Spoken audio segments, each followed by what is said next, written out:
The biggest thing, well, in my mind, the biggest thing that is missed. Right? In the past, I may have said something else. In the future, I may say something else. But today, the way it hits me today, because every day matters, and every impression of every day matters. It's kind of like one time I wrote this thing in my diary one day, and it was like this great revelation. And then just by happenstance, it was a different diary than the diary I'd written in 5 years before, which I just, by happenstance, happened to be right next to. And I picked it up. I was flipping through it, and I just stumbled upon a page that said the exact same thing. The exact same revelation, the thing I'd never thought before, that I'd written down 5 years before, that very day in a different book I had written down and said, this is something I see. Well, that's the power of journaling. When we see for ourselves how stupid we are, but also how we forget. It's like that Milan Kundera book, The Book of Laughter and Forgetting.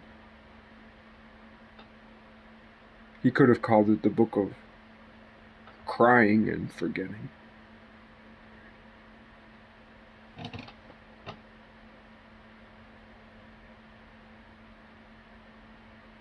was thinking today about the man hour. It's what we call it, the man hour.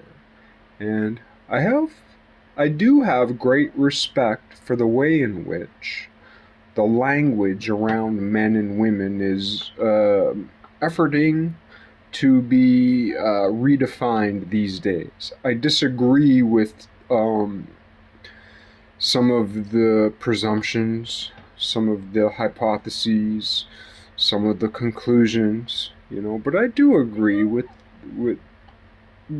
the idea that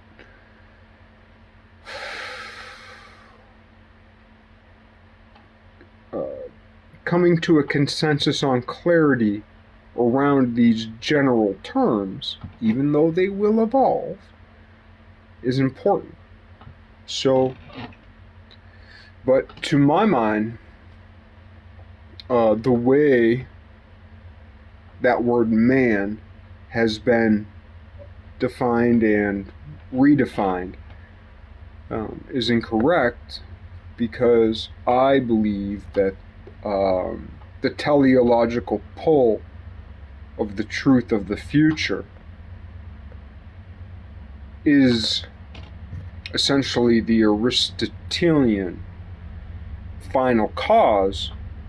So it's the finality that is the causality, like such that the fruit that is to come is the defining fact of the seed, that we're not being pushed through random processes and evolutionary processes alone through time from generation to generation, but that actually the evolution of kindness and goodness and justice and honor and love. Now, is that how I live my life? No! But that's what is pulling me closer to it. Like, I'm a mad prick. But every day that teleological pull of the future makes me a little less mad. Because I'm looking at the future, that the future's pulling us toward it. And so many people look toward the beginning, or look to the now. A lot of people look to the future, but not a lot of people look to the future that came through now from the beginning. If we don't look at the beginning, and if we don't look at now, then the future could be anything out there. But no, the future is a fucking laser. The future is a laser to the truth. What truth? The omega point. What's the difference between the alpha and the omega? The alpha God, eternal, in heaven, alone. What's the Omega? God. At the end, the seventh day. See, we read Genesis and we think it's talking about everything before. No. We're at day 5.5, man. The seventh day, when God rested, that's the Omega point. We haven't got there yet. Garden of Eden. As it was in the beginning, is now and ever shall be. World without end. Amen, amen. That's a popular... I heard that. That's one of the things. That's one of the only things I remember from church. It's what they always sang after the collection plate, right? Money, money, money. Well, fine. You gotta have that money, man. Trade, free trade, free trade. Free trade agreements between nations, you know. But if you try to create a barter system on the internet, they'll shut it down. Because they don't believe in free trade. And for people like me, I'm a house painter.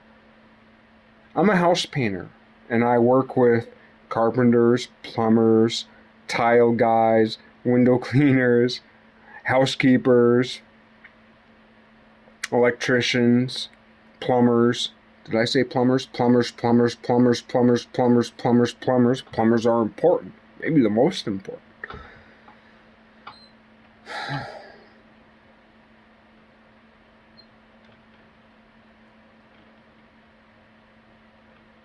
Without plumbers, we're fucked, dude.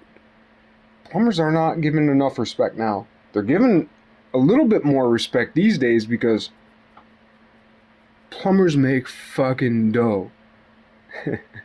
You want to be ghetto rich? Be a plumber. You want to be ghetto rich? Be a plumber. And I ain't just talking about black shit. These days, ghetto is always associated with black people, but there was the Warsaw ghetto. That was a little more pale. Man-hour. A man-hour. So a lot of people would have a problem with the word man-hour. But I must remind you, man comes from the Latin word for hand. Hand. This right here, this little shape. This little shape, a 0 and a 3, a W and an O.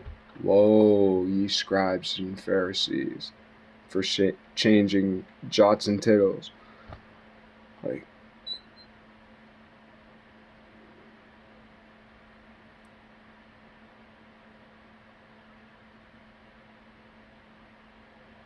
people object to the word woman because it's built off of, quote-unquote, the base word of man, instead of considering it as like an exaltation. Like, my name is Jeff Fournier, and people could call me Fournier. And people did, you know, when I played football, Fournier. And then one guy was like, fornicator? So that became my nickname for a while. And then also now these days the word Jeffrey is very, very, very common. That's only because about the time when I was born, and I haven't figured out why yet. I guess that's one of the riddles I'm to figure out. I haven't figured out why yet. So many middle-aged men these days are named Jeffrey. Like, there must have been a very famous Jeffrey back in like the late 60s, early 70s, who I haven't identified. It'll be a great day when I identify that one. Or that two, or that three, or that few, but, you know.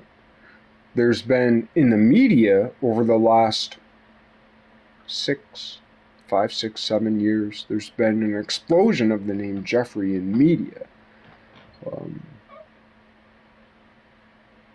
Anyway, man, that whoa, man. Now, first of all, phonetically, that's the marriage of the word womb and man.